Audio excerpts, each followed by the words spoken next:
এনএসির বৈঠকে আগামী অর্থবছরের জন্য ৩ লাখ কোটি টাকার রেকর্ড এডিবি অনুমোদন। কর্মসংস্থান ভিত্তিক প্রকল্পে অগ্রাধিকার সরকারের। এডিবির বড় অংশ ঋণ নির্ভর বাস্তবায়ন নিয়ে শঙ্কা বিশ্লেষকদের। বাণিজ্য চুক্তির আওতায় যুক্তরাষ্ট্রকে বিশেষ সুবিধার বিষয়ে সতর্কতা। দেশে একটি এলিট ফোর্স থাকবে জানালেন স্বরাষ্ট্রমন্ত্রী। র্যাবের নাম বদল হবে কিনা বিবেচনা করছে সরকার।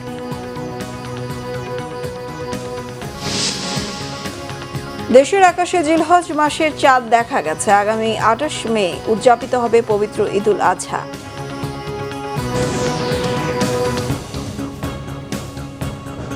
দেখছিলেন ক্রাউন সিমেন্ট সংবাদ শিরোনাম। আগের সরকারে রেখে যাওয়া অর্থনৈতিক দুরবস্থার মধ্যেও আসছে অর্থবছরে বিএনপি সরকার উন্নয়ন বরাদ্দ বাড়াচ্ছে প্রায় ১ লাখ কোটি টাকা। জাতীয় অর্থনৈতিক পরিষদ এনএসির সভায় ৩ লাখ কোটি টাকার নতুন এডিবি অনুমোদন দেওয়া হয়েছে। এতে প্রাধান্য দেওয়া হয়েছে শিক্ষা এবং স্বাস্থ্য খাতে। আর অর্থ ও পরিকল্পনা মন্ত্রী আমির খসরু মাহমুদ চৌধুরী জানিয়েছেন, ভঙ্গুর অর্থনীতি থেকে বের হবার চেষ্টা করছে সরকার। প্রকল্প গ্রহণের সর্বোচ্চ গুরুত্ব দেওয়া হচ্ছে বিএনপির নির্বাচনী ইশতেহার ও জনগণকে দেয়া প্রতিশ্রুতি। আরও জানাচ্ছেন গোলাম ময়নুল হাসান। আগামী ১১ জুন ২০২৬-২৭ অর্থ বছরের বাজেট পেশ করতে যাচ্ছে বিএনপি সরকার। সোমবার পরিকল্পনা মন্ত্রণালয়ে প্রধানমন্ত্রী তারেক রহমানের সভাপতিত্বে এনএসি সভায় অনুমোদন পায় আসছে অর্থ বছরের উন্নয়ন বরাদ্দ, আর এটি অন্তর্ভুক্ত হবে জাতীয় বাজেটে। সভা শেষে অর্থ পরিকল্পনা মন্ত্রী আমির খসরু মাহমুদ চৌধুরী সংবাদ সম্মেলনে জানান, এডিবির মধ্যে দেশজ উৎস থেকে দেওয়া হবে ১,৯০,০০০ কোটি টাকা। বাকি ১,১০,০০০ কোটি টাকা প্রকল্প সাহায্য হিসেবে পাওয়া যাবে। আর নতুন প্রকল্প গ্রহণে কর্মসংস্থান বাড়ানো দেওয়া হচ্ছে অগ্রাধিকার। বিগত নির্বাচনে আমাদের যে ম্যানিফেস্টো এবং সার্বিক পরিকল্পনার একটি প্রতিফলন এখানে ঘটানো হয়েছে। যেহেতু আমরা সেই প্রতিশ্রুতির উপর নির্বাচনী জনগণের ভোটে নির্বাচিত একটি সরকার, সেটার একটা প্রতিফলন এখানে আসছে। প্রেক্ষাপটটা হচ্ছে ভঙ্গুর অর্থনীতি থেকে সমৃদ্ধি, পুনরুদ্ধার, উত্তরণ ও পুনর্গঠন কৌশল। এডিপি উচ্চাভিলাষী কিনা এমন প্রশ্নের উত্তর দেন অর্থ পরিকল্পনা মন্ত্রী। বলেন, আকাঙ্ক্ষা নিয়েই সামনের দিকে এগিয়ে যেতে হবে। উচ্চাভিলাষ তো থাকতে হবে। উচ্চাভিলাষ না থাকলে, আকাঙ্ক্ষা যদি বেশি না হয়, উন্নয়নের দিকে তো যাওয়া যাবে না। আর বিশেষ করে বিগত দিনের দেশ যতটুকু পিছিয়েছে, সেখান থেকে স্যালভেজ করে সামনের দিকে যেতে হলে আপনাকে তো বিনিয়োগ করতে হবে। আপনি বিনিয়োগ না হলে প্রবৃদ্ধি হবে না, কর্মসংস্থান হবে না, দেশের উন্নয়ন হবে না।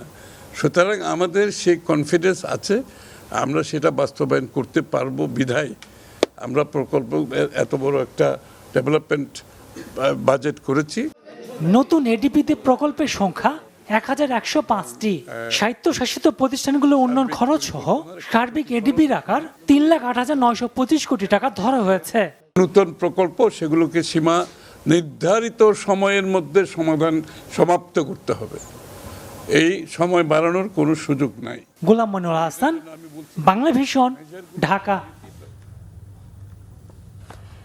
বিএনপি সরকারের প্রথম বাজেট বেশ উচ্চাভিলাষী হবে, এমনটাই মনে করছে এসডিজি বাস্তবায়নের নাগরিক প্ল্যাটফর্ম। রাজধানীতে প্রাক বাজেট আলোচনায় সরকারের বার্ষিক উন্নয়ন কর্মসূচির বড় অংশকে ঋণ নির্ভর আখ্যায়িত করে এর বাস্তবায়ন নিয়ে বিশ্লেষকরা শঙ্কা প্রকাশ করেছেন। বলছেন, রাজস্ব আহরণের টার্গেট পূরণ না হওয়ায় সরকারের ঋণ নির্ভরতা বাড়ছে। এজন্য বাস্তবসম্মত বাজেটের নিশ্চয়তা চান তারা। বাণিজ্য চুক্তির আওতায় যুক্তরাষ্ট্রকে বিশেষ সুবিধা দেওয়ার বিষয়েও সতর্ক করেন অর্থনীতি বিশ্লেষকরা। আরও জানাচ্ছেন শুভ মাহফুজ। নতুন সরকারের পক্ষ থেকে আগামী ১১ জুন প্রায় ৯,৩০,০০০ কোটি টাকার বাজেট সংসদে উত্থাপন করতে যাচ্ছেন অর্থমন্ত্রী আমির খসরু মাহমুদ চৌধুরী। শুধু টাকার অঙ্কে বড় নয়, নতুন বাজেটের বেশিরভাগ লক্ষ্যই উচ্চাভিলাষী বলছেন অর্থনীতি বিশ্লেষকরা। আমরা ঋণ পাচ্ছি না, আগামী দিনের ঋণ। বাজেট নিয়ে রাজনৈতিক প্রতিশ্রুতি ও নাগরিকদের প্রত্যাশা শীর্ষক সিপিডির আলোচনায় গবেষকরা বলেন, এবারের বাজেটে সরকার ৬,৯৫,০০০ কোটি টাকার রাজস্ব আয়ের টার্গেট ঠিক করেছে। এর মধ্যে ১,৩০,০০০ কোটি টাকা ঘাটতির আশঙ্কা তাদের। এই পরিস্থিতির ভিতরে তাহলে যদি শর্টফল হয়, আমার ধারণা যে এটা প্রায় ১,৩০,০০০-৪০,০০০ কোটি টাকার মতো একটা শর্টফল হবে। তখন আমাদের কাছে প্রধান প্রশ্ন হবে হলো এই সম্পদটা যদি না থাকে তাহলে ব্যয়ে কোথায় কাটছাট হবে। এ সময় ৩ লাখ কোটি টাকার বার্ষিক উন্নয়ন কর্মসূচিরও সমালোচনা করেন আলোচকরা। সরকারের উন্নয়ন কর্মসূচির বড় অংশ ঋণ নির্ভর হওয়ায় বাস্তবায়ন নিয়ে শঙ্কা আলোচকদের। আপনি যে বাজেটটা করছেন এটা আসলেই বাস্তবসম্মত হচ্ছে, নাকি আপনি অলৌকিক একটি প্রাক্কলন করে, অর্থের প্রাক্কলন করে তার উপরে আপনি ব্যয় কাঠামো দাঁড় করাবেন এবং পরবর্তীতে এটা যদি না মেলানো যায় তাহলে তখন রাতের বেলা টাকা ছাপিয়ে আবার মূল্যস্ফীতিকে বাড়াবেন। অর্থাৎ এই বাজেটের ফলে মূল্যস্ফীতিকে স্থিতিশীল করা যাবে, এই বাজেটের ফলে বিনিয়োগ বাড়বে, সুদের হার কমবে, এই বাজেটের ফলে আপনার কর্মসংস্থান হবে যুব সম্প্রদায়ের এবং একই রকমভাবে জনকল্যাণের কাজগুলো হবে, এই নিশ্চয়তা প্রত্যেকেই এইখানে চাচ্ছে। মার্কিন যুক্তরাষ্ট্রকে বাণিজ্য সুবিধা দেওয়ার ক্ষেত্রে সরকারকে সতর্ক হওয়ার পরামর্শ দেন অর্থনীতি বিশ্লেষকরা। আমার মনে হয় যে আমাদের নীতি নির্ধারকরা একটু চিন্তা ভাবনা করে এইসব বিষয়ে একটু পর্যালোচনা করবেন। সমাজ কল্যাণমন্ত্রী জানান, নতুন বাজেটে সরকার পিছিয়ে পড়া দরিদ্র মানুষের উন্নয়নকে বেশি প্রাধান্য দেবে। খুবই হতদরিদ্র, দরিদ্র, নিম্নবিত্ত আর মধ্যবিত্ত এবং উচ্চবিত্ত, আমরা তাদের ব্যাপারেও কনসার্ন, কিন্তু আমাদের যে সোশ্যাল সেফটি নেট প্রোগ্রাম বা সামাজিক দায়বদ্ধতা থেকে এই গ্রুপ অফ পিপুলকে কিভাবে আরেকটু ভালো থাকার ব্যবস্থা করা যায়, তাদেরকে এডুকেশন দিয়ে, স্কিল দিয়ে এবং কিছু টুলস দিয়ে। বিশাল বাজেট ব্যবস্থাপনায় অর্থায়ন নিয়ে প্রশ্ন তোলার পাশাপাশি সরকারি সংস্থাগুলোর দক্ষতা বৃদ্ধির তাগিদ দেন আলোচকরা। মার্কিন চুক্তি, আমার যদি এলডিসি গ্রাজুয়েশন, আমি ড্রাইভার। শুভ মাহফুজ, বাংলা ভিশন, ঢাকা। যুক্তরাষ্ট্রের সাথে বাণিজ্য চুক্তির পর আবারও সমঝোতা স্মারকের প্রয়োজনীয়তা নিয়ে প্রশ্ন তুলেছেন বিশেষজ্ঞরা। তবে তারা বলছেন, সমঝোতার মাধ্যমে জ্বালানি সংগ্রহের উৎসে বৈচিত্র্য এলে সেটি দেশের জন্য ইতিবাচক হতে পারে। সমঝোতার নামে চাপ তৈরি হলে দেশের স্বার্থ, জ্বালানি নিরাপত্তা হুমকিতে পড়বে বলেও শঙ্কা বিশ্লেষকদের। আরও জানাচ্ছেন রিশান নাসরুল্লাহ। জ্বালানি খাতে কৌশলগত সহযোগিতার লক্ষ্যে যুক্তরাষ্ট্রের সাথে সমঝোতা স্মারক বা এমওইউ সই করেছে বাংলাদেশ। এই সমঝোতা স্মারকের লাভ ক্ষতি নিয়ে চলছে নানা আলোচনা। এমওইউ স্বাক্ষরের পর ওয়াশিংটনের বাংলাদেশ দূতাবাসের বিজ্ঞপ্তিতে জ্বালানির উৎস বৈচিত্র্যপূর্ণ করা এবং বাংলাদেশ ও যুক্তরাষ্ট্রের মধ্যে বৃহত্তর জ্বালানি সহযোগিতার নতুন ক্ষেত্র উন্মোচনের বিষয়টি বলা হয়েছে। কয়েক মাস আগে হওয়া বাণিজ্য চুক্তির পর কেনই বা সমঝোতা স্মারক, সে প্রশ্নে আসছে ঘুরে ফিরে। কারণ বাণিজ্য চুক্তির আওতায় যুক্তরাষ্ট্র থেকে 15 বছরে 15 বিলিয়ন বা 1500 কোটি ডলারের জ্বালানি কিনবে বাংলাদেশ। তারপরও কেন আবার নতুন করে জ্বালানি খাতে সমঝোতা?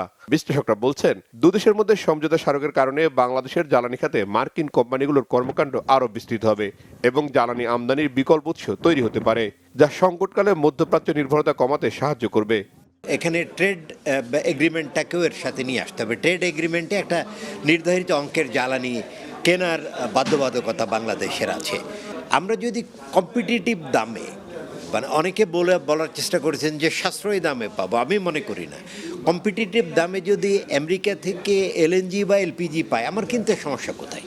এবং আপনি দেখবেন যে গত মার্চে কিন্তু মিডল ইস্ট ক্রাইসিসের সময় বা ক্রাইসিসের আগে পরে মিলে বাংলাদেশের টোটাল এলপিজি যেটা আমদানি হয়েছে তার 40% আমদানি হয়েছে কিন্তু ইউএস মার্কেট থেকে। আমরা যদি বলি আপনি মিয়ানমারের সাথে আমাদের চুক্তি হওয়া উচিত, আসিয়ান গ্রিডে কানেক্টিভিটি হওয়া উচিত, আমাদের সার্ক গ্রিড হওয়া উচিত, আমাদের ভারত থেকে জ্বালানি নিশ্চয়তা সরবরাহ যদি আমরা পাই তাহলে ভালো। আমরা যদি নেপাল থেকে আমরা বিদ্যুৎ আনতে পারি কিংবা ভুটান থেকে বিদ্যুৎ আনতে পারি আমাদের জন্য ভালো। আগামীর কথা আমাদের মাথায় রেখে আমাদের গ্রিড কানেক্টিভিটিগুলোকে অ্যাড্রেস করতে হবে। সেটা তেল সরবরাহ থেকে আরম্ভ করে আপনার বিদ্যুৎ সরবরাহ থেকে আরম্ভ করে সবগুলো। আপাত দৃষ্টিতে জ্বালানি উৎস বৈচিত্র্যপূর্ণ করার কথা বলা হলেও চুক্তি বা সমঝোতার নামে বাংলাদেশকে যদি জ্বালানি কিনতে বাধ্য করা হয়, সেটি দেশের জ্বালানি নিরাপত্তার জন্য সুখকর হবে না, এমন মন্তব্য বিশ্লেষকদের। শুধু কি আমাদের তাদের সাথেই করতে হবে, বা $8 বিলিয়ন যেটা জানা যায় যে $8 বিলিয়ন আমদানি বাংলাদেশকে করতে হবে, সেটা কি শুধু সেই প্রতিষ্ঠান থেকে, যে তাদের দেশ থেকে আনতে হবে? এখানে যদি এই বিধিনিষেধ থাকে সেটা তো আমাদের জন্য ক্ষতিকর হবে।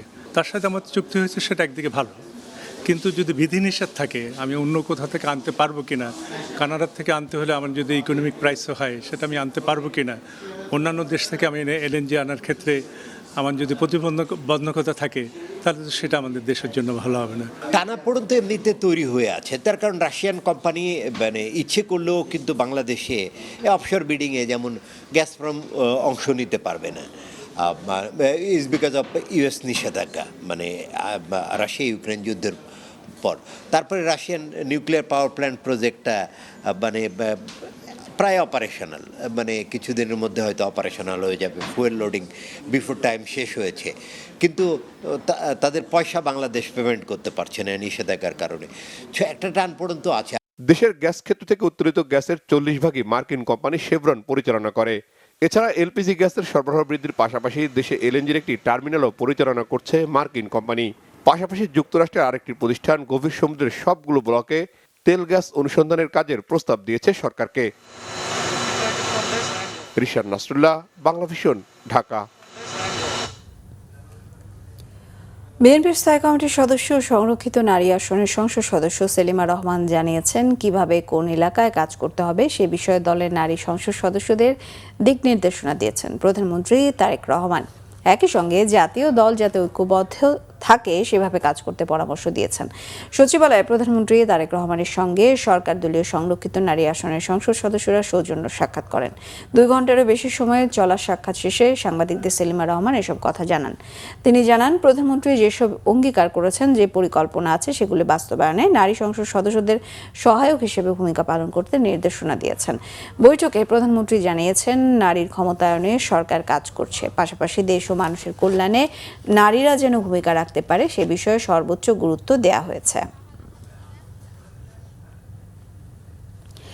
দলের প্রতিষ্ঠাতা শহীদ রাষ্ট্রপতি জিয়াউর রহমানের শাহাদাত বার্ষিকী উপলক্ষে 7 দিনের কর্মসূচি হাতে নিয়েছে বিএনপি। 25 মে থেকে 1 জুন পর্যন্ত 7 দিনের কর্মসূচি পালন করবে বিএনপি। গতকাল নয়াপল্টনে যৌথ সভায় সিদ্ধান্ত নেওয়া হয়। সভা শেষে সংবাদ সম্মেলনে দলের সিনিয়র যুগ্ম মহাসচিব রুহুল কবির রিজভী বলেন, 30 মে রাজধানীর শেরেবাংলা নগরে শহীদ রাষ্ট্রপতি জিয়াউর রহমানের মাজারে পুষ্পস্তবক অর্পণ করবেন বিএনপি চেয়ারম্যান ও প্রধানমন্ত্রী তারেক রহমান সহ দলের নেতাকর্মীরা। সেদিন নয়াপল্টনে দলের কেন্দ্রীয় কার্যালয় সহ সারা দেশে দলীয় কার্যালয়ে দলীয় পতাকা অর্ধনমিত রাখা এবং কালো পতাকা উত্তোলন করা হবে। 31 মে রাজধানীর ইঞ্জিনিয়ার্স ইনস্টিটিউশনে আলোচনা সভা করবে বিএনপি। এছাড়া বিভিন্ন অঙ্গ সহযোগী সংগঠন দলের প্রতিষ্ঠাতার শাহাদাত বার্ষিকী উপলক্ষে নানা কর্মসূচি পালন করবেন এবং দুস্থদের মাঝে খাদ্য সহ বিভিন্ন সামগ্রী বিতরণ করবে। তবে জনদুর্ভোগ সৃষ্টি হয় এমন কোনো স্থানে বা রাস্তা আটকে কোনো কর্মসূচি পালন করা যাবে না বলেও জানান রুহুল কবির রিজভী। রাজনৈতিক দলগুলোর আন্তরিক সহায়তা ছাড়া রক্তপাতহীন শান্তিপূর্ণ স্থানীয় সরকার নির্বাচন আয়োজন অসম্ভব বলেছেন প্রধান নির্বাচন কমিশনার এএমএম নাসির উদ্দিন। তিনি বলেন, সুষ্ঠু নির্বাচনের সংস্কৃতি গড়ে তুলতে কাজ করছে বর্তমান নির্বাচন কমিশন। নাবিল জাহাঙ্গীরের রিপোর্ট। রাজধানীর নির্বাচনী প্রশিক্ষণ ইনস্টিটিউটে নবনির্বাচিত কার্যনির্বাহী কমিটির অভিষেক অনুষ্ঠানের আয়োজন করে reporters forum for election and democracy RFED। এতে অংশ নেন প্রধান নির্বাচন কমিশনার ও বিভিন্ন সামাজিক সংগঠন ও রাজনৈতিক দলের নেতারা। আগামী ইলেকশনটা যেটা স্থানীয় সরকার নির্বাচন হবে, এটা দিয়ে যেন আপনারা অন্তত জাতীয় নির্বাচনে যেটা পারেন নাই, ইতিহাসের উৎসম্মুখ সেটা হোক আমরা কামনা করছি। এদিকে ত্রয়োদশ জাতীয় সংসদ নির্বাচনকে দেশের ইতিহাসের অন্যতম সুষ্ঠু নির্বাচন বলে দাবি করেন সংসদের হুইপ মিয়া নুরুদ্দিন অপু।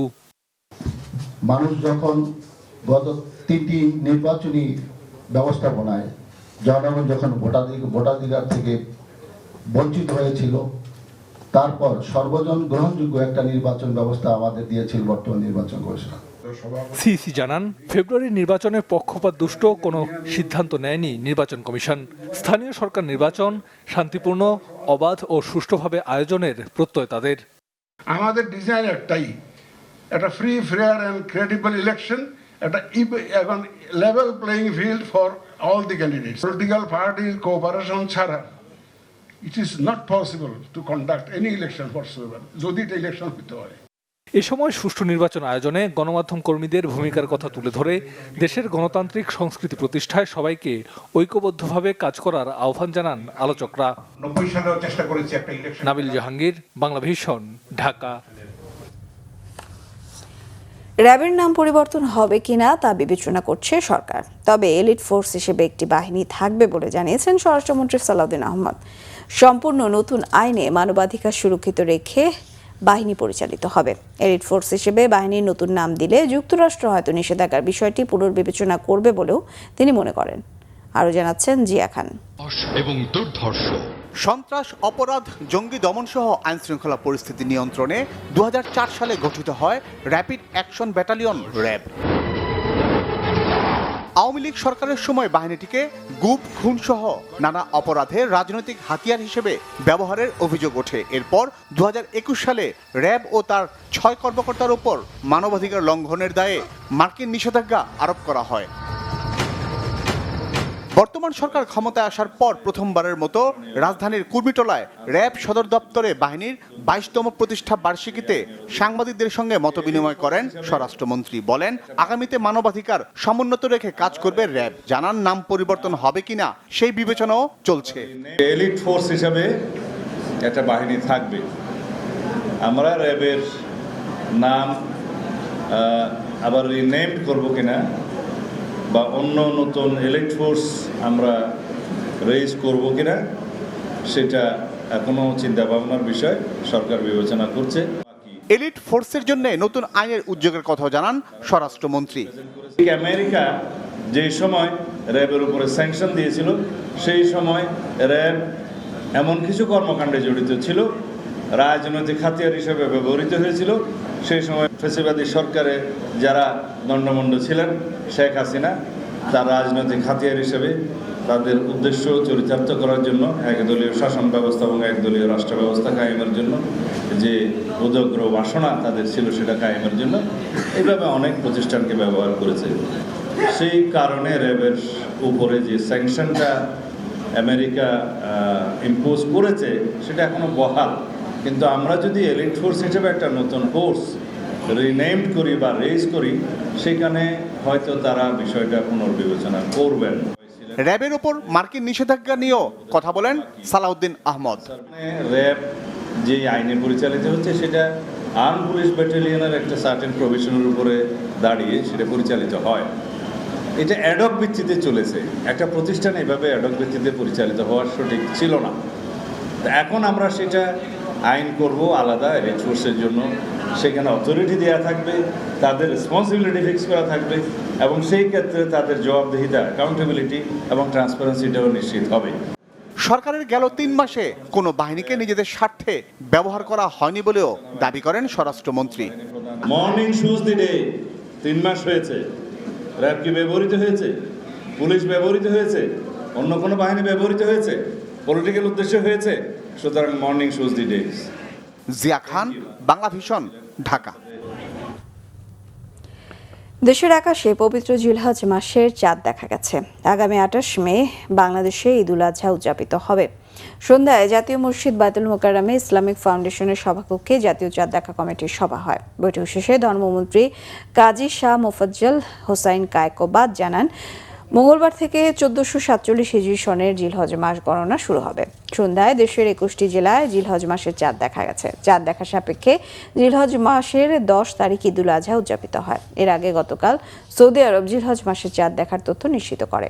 1433 বঙ্গাব্দ 18 মে 2026 খ্রিস্টাব্দ সোমবার সন্ধ্যায় ইসলামী ফাউন্ডেশন বায়তুল মোকাররম সভার কক্ষে জাতীয় চাঁদ দেখা কমিটির সভা অনুষ্ঠিত হয়। আগামী 10 জিলহজ 1447 হিজরি 14 জ্যৈষ্ঠ 1433 বঙ্গাব্দ 28 মে 2026 তারিখ বৃহস্পতিবার সারা দেশে পবিত্র ঈদ উল আজহা উদযাপিত হবে ইনশাআল্লাহ।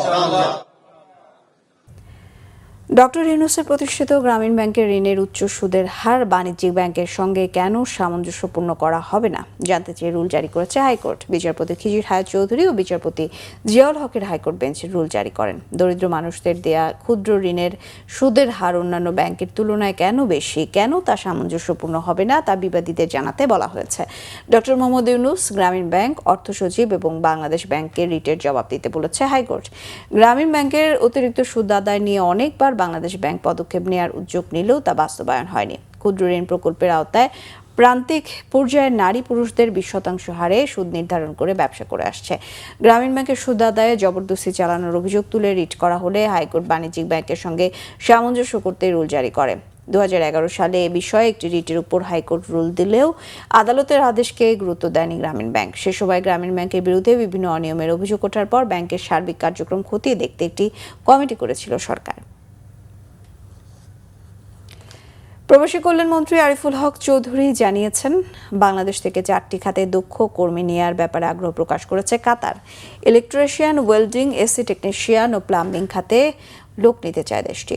ঢাকায় সফররত কাতারের শ্রমমন্ত্রী সাইদ বিন শামিক আল মার্রির সঙ্গে মন্ত্রণালয় বৈঠকের পরে তথ্য জানান তিনি। প্রবাসী কল্যাণ মন্ত্রী বলেন, এবার কাতারের শ্রমমন্ত্রী অদক্ষ থেকে দক্ষ কর্মী নেওয়ার উপর জোর দিয়েছেন বৈঠকে। বাংলাদেশে দক্ষ কর্মী প্রস্তুত করে পাঠাতে চায়। দক্ষ কর্মী নেওয়ার বিষয়টি বাংলাদেশে উৎসাহিত করতে চায় জানান আরিফুল হক চৌধুরী। প্রবাসী কল্যাণ প্রতিমন্ত্রী নুরুল হক নূর বৈঠক শেষে বলেন, বিএনপি সরকারের সঙ্গে মধ্যপ্রাচ্যের ভালো সম্পর্ক ছিল। কিভাবে মধ্যপ্রাচ্যের দেশগুলোতে আরও অধিক সংখ্যক লোক পাঠানো যায় সেটা অগ্রাধিকার ভিত্তিতে বিবেচনা করা হচ্ছে বলেও জানান। বিশ্ব উচ্চ রক্তচাপ দিবস উপলক্ষে রাজধানীর শহীদ সোহরাওয়ার্দী মেডিকেল কলেজে অনুষ্ঠিত হয়েছে বৈজ্ঞানিক সেমিনার ও সচেতনতামূলক র্যালি। আয়োজন করে বাংলাদেশ সোসাইটি অফ মেডিসিন। অনুষ্ঠানে বক্তারা বলেন, উচ্চ রক্তচাপ একটি নীরব ঘাতক। প্রতি বছর বিশ্বে প্রায় 1,10,00,000 মানুষ এই রোগে মারা যান। বাংলাদেশে প্রতি 4 জন প্রাপ্তবয়স্কের 1 জন উচ্চ রক্তচাপে ভুগলেও সচেতনতার অভাব রয়েছে ব্যাপকভাবে।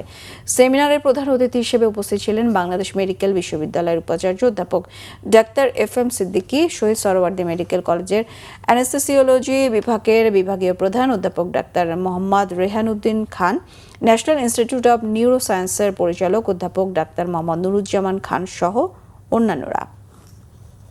সংবাদ শেষ করব ক্রাউন সিমেন্ট শিরোনামগুলো আরও একবার জানি। এনএসির বৈঠকে আগামী অর্থ বছরের জন্য 3 লাখ কোটি টাকার রেকর্ড এডিপি অনুমোদন, কর্মসংস্থান ভিত্তিক প্রকল্পে অগ্রাধিকার সরকারের। এডিপির বড় অংশ ঋণ নির্ভর, বাস্তবায়ন নিয়ে শঙ্কা বিশ্লেষকদের। বাণিজ্য চুক্তির আওতায় যুক্তরাষ্ট্রকে বিশেষ সুবিধার বিষয়ে সতর্কতা। দেশে একটি এলিট ফোর্স থাকবে জানালেন স্বরাষ্ট্রমন্ত্রী। র্যাবের নাম বদল হবে কিনা বিবেচনা করছে সরকার।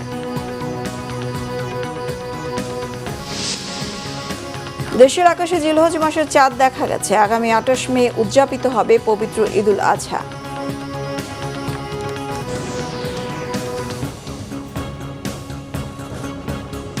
এই ছিল এখনকার মতো। পরের সংবাদ সকাল 7:30টায় দেখার আমন্ত্রণ রইল। এছাড়া বাংলা ভিশন সংবাদ ও সংবাদ সংশ্লিষ্ট অনুষ্ঠান দেখতে ভিজিট করুন www.bbnews24.com ও facebook.com/banglavisionnews। সাবস্ক্রাইব করুন youtube.com/banglavisionnews। সঙ্গে থাকায় ধন্যবাদ সবাইকে।